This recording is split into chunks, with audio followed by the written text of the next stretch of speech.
আসসালামু আলাইকুম। আমি অটোক্যাডে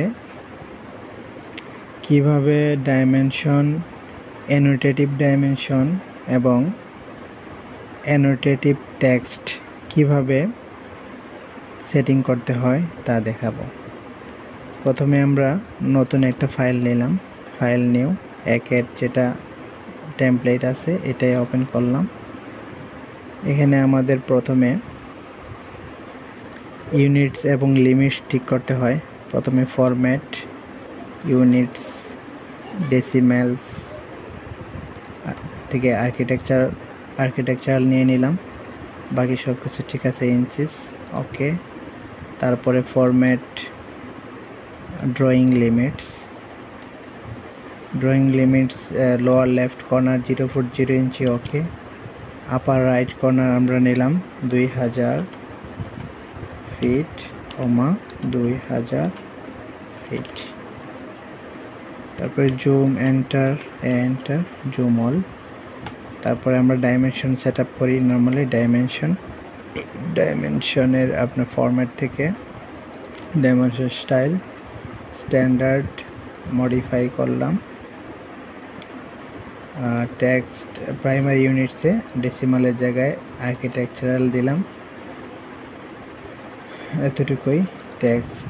এখানে দেখেন সব কিছুর সাইজ 3/16, অনেক ছোট সাইজ দেওয়া থাকে 3/8 ইঞ্চি। প্রাইমারি ইউনিটস সব কিছুতে অনেক, এখানে প্রাইমারি প্রিসিশন আমরা একটু কমাই দিলাম 1/8 ইঞ্চি ওকে।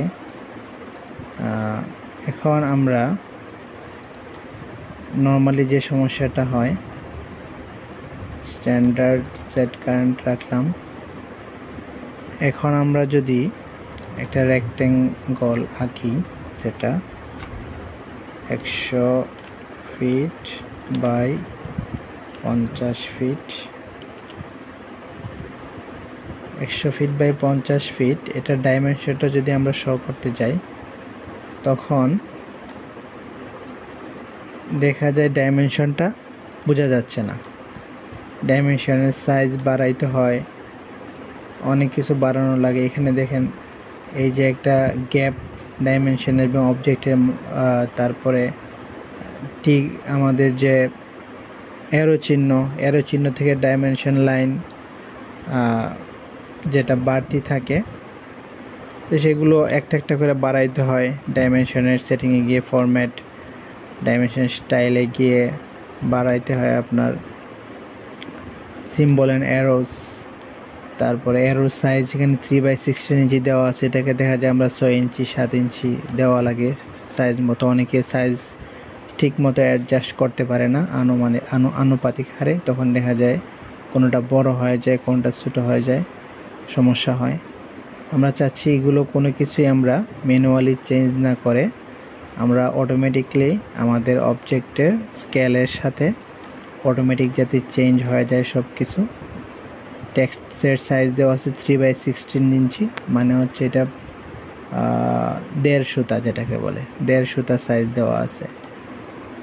ফিট দিলে পরে অনেক সময় বড় হয়, কিন্তু আমরা স্কেলের সাথে সম্পর্কযুক্ত রাখবো, মানে যে সাইজটা থাকবে এই সাইজে আমাদের কাগজে সেই সাইজে প্রিন্ট হতে হবে।